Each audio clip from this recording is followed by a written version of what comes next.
Kota Beijing yang ramai baru-baru ini menjadi tuan rumah pertemuan diplomatik yang penting. Pada tanggal 20 Mei 2025, Luhut Binsar Panjaitan, Ketua Dewan Ekonomi Nasional Indonesia, bertemu dengan Menteri Luar Negeri Tiongkok Wang Yi. Pertemuan ini digambarkan oleh Luhut sebagai pertemuan dengan seorang teman lama. Tempatnya di Wisma Negara Diaoyutai yang bersejarah, yang sering digunakan untuk dialog tingkat tinggi. Suasananya penuh keakraban dan saling menghormati, menandakan eratnya hubungan mereka. Diskusi menyentuh kolaborasi yang sedang berlangsung dan yang akan datang. Pertemuan ini terjadi pada saat yang penting bagi kedua negara di tengah perubahan geopolitik yang kompleks. Kunjungan Luhut menggarisbawahi komitmen Indonesia untuk memperkuat hubungan dengan Tiongkok. Dialog ini diharapkan dapat membuka jalan bagi kemajuan lebih lanjut dalam kemitraan strategis mereka. Kedua negara menyadari pentingnya bekerja sama untuk mengatasi tantangan bersama dan memanfaatkan peluang untuk pertumbuhan bersama. Kedekatan pribadi antara Luhut dan Wang Yi memfasilitasi percakapan yang lebih terbuka dan produktif. Hasil diskusi mereka diharapkan memiliki implikasi yang luas bagi kerjasama Indonesia-Tiongkok. Selama pertemuan mereka, Luhut Binsar Panjaitan mengutip sebuah pepatah Tiongkok yang mendalam. Dia berkata, persahabatan antar negara terletak pada persahabatan antar rakyatnya, dan persahabatan antar rakyat terletak pada saling pengertian di hati mereka. Pepatah ini menekankan bahwa kemitraan internasional yang sejati dibangun di atas hubungan yang tulus dan saling pengertian. Ini menyoroti peran penting pertukaran orang ke orang dalam hubungan internasional. Penggunaan pepatah ini oleh Luhut menandakan komitmen Indonesia terhadap hubungan yang melampaui sekadar manfaat transaksional.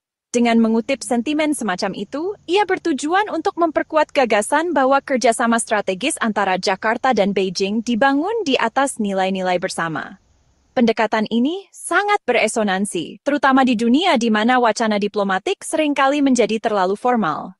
Pepatah tersebut menunjukkan visi ke depan, menekankan pertukaran budaya dan program pendidikan. Fokus pada saling pengertian ini adalah pengingat yang kuat bahwa diplomasi adalah tentang menghubungkan orang dan membangun masa depan yang lebih baik. Tujuan utama dari diskusi tersebut adalah penegasan kembali dan penguatan kemitraan strategis komprehensif antara Indonesia dan Tiongkok. Kemitraan ini menandakan kerjasama yang erat di berbagai bidang, termasuk politik, ekonomi, keamanan, dan sosial budaya. Pertemuan tersebut menekankan semangat membangun komunitas dengan masa depan bersama. Bagi Indonesia dan Tiongkok, merangkul semangat ini berarti menyelaraskan strategi pembangunan mereka, mempromosikan stabilitas regional, dan berkontribusi pada sistem tata kelola global yang lebih adil. Kemitraan strategis komprehensif menyediakan platform yang kuat untuk dialog dan kolaborasi dalam isu-isu yang menjadi perhatian bersama.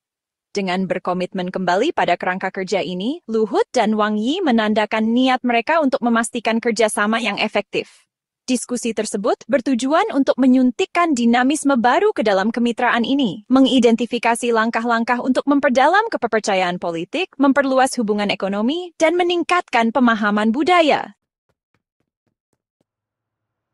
Salah satu simbol paling menonjol dari kerjasama strategis antara Indonesia dan Tiongkok adalah kereta cepat Jakarta-Bandung. Proyek ini menjadi topik utama diskusi antara Luhut Panjaitan dan Wang Yi. Kereta api, sebuah proyek unggulan di bawah Belt and Road Initiative Tiongkok, telah mulai mengubah konektivitas antara Jakarta dan Bandung. Implementasinya yang sukses menunjukkan kecakapan teknologi dan keterampilan teknik dari kedua belah pihak. Kereta api ini merupakan lompatan maju yang signifikan dalam kemampuan infrastruktur Indonesia dan katalis untuk pertumbuhan ekonomi.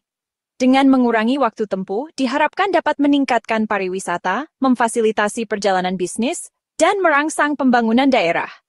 Kelancaran operasional yang berkelanjutan dan potensi perpanjangan kereta api ini di masa depan tetap menjadi prioritas. Kereta api ini berfungsi sebagai contoh nyata dari manfaat yang diperoleh dari kemitraan Indonesia-Tiongkok.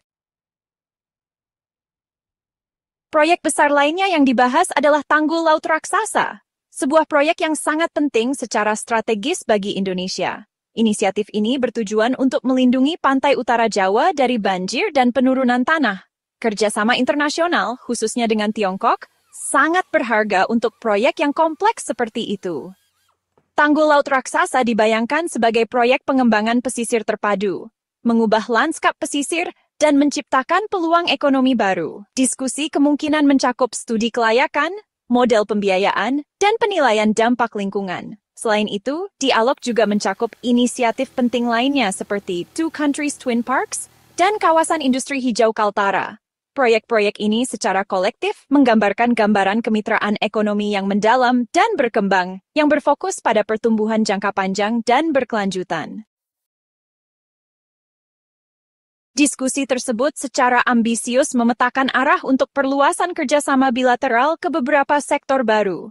Salah satu bidang utama yang diidentifikasi untuk peningkatan kolaborasi adalah ketahanan pangan. Indonesia dan Tiongkok dapat berbagi keahlian dalam teknologi pertanian dan praktik pertanian berkelanjutan. Sektor penting lainnya adalah kesehatan dan bioteknologi, dengan potensi untuk inisiatif penelitian bersama dan pengembangan vaksin. Pendidikan dan penelitian juga ditampilkan secara prominently, menyoroti komen terhadap pengembangan sumber daya manusia.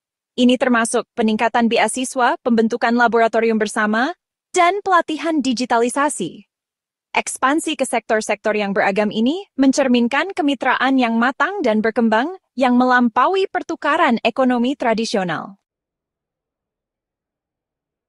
Pertemuan tersebut berlangsung dengan latar belakang tonggak sejarah yang signifikan.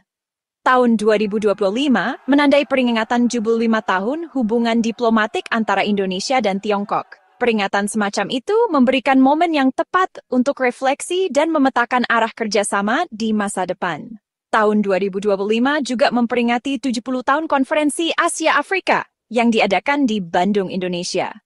Semangat Bandung terus bergema hingga saat ini, menekankan prinsip-prinsip saling menghormati dan tidak mencampuri urusan dalam negeri. Wang Yi menyebutkan kesiapan Tiongkok untuk memajukan semangat Bandung bersama Indonesia. Peringatan ini berfungsi sebagai pengingat yang kuat akan hubungan jangka panjang dan aspirasi bersama antara kedua negara. Dengan mengingat semangat Bandung, kedua pemimpin menghubungkan upaya mereka saat ini dengan warisan kerjasama yang membanggakan. Tema yang berulang sepanjang diskusi adalah pentingnya saling percaya dan persahabatan. Luhut menyatakan harapan bahwa fondasi ini akan terus memperkuat hubungan antara kedua negara. Sentimen ini menyoroti elemen manusia sebagai hal yang krusial bagi keberhasilan hubungan jangka panjang. Luhut mencatat dampak positif nyata dari proyek kolaboratif seperti kereta cepat Jakarta-Bandung. Penekanan pada kepercayaan dan persahabatan menunjukkan keinginan untuk membina hubungan yang erat dan langgeng. Membangun dan memelihara kepercayaan semacam itu membutuhkan upaya terus-menerus melalui dialog yang konsisten dan komitmen bersama untuk menyelesaikan masalah secara damai. Pendekatan yang berpusat pada manusia ini sangat penting untuk menavigasi kompleksitas diplomasi internasional secara efektif. Kerjasama yang ditingkatkan antara Indonesia dan Tiongkok memiliki arti penting di luar kepentingan bilateral mereka. Ini adalah kemitraan yang siap berkontribusi positif pada lanskap regional dan global. Kedua pemimpin mengakui tantangan yang ditimbulkan oleh unilateralisme dan tindakan perdagangan yang merugikan. Komitmen mereka untuk bekerja sama menggarisbawahi pentingnya multilateralisme dan kerjasama. Diskusi tersebut menyoroti komitmen bersama untuk menjaga perdamaian dan stabilitas regional. Dengan memperdalam kepercayaan politik dan berkoordinasi dalam isu-isu keamanan regional, Indonesia dan Tiongkok dapat mendorong iklim kerjasama.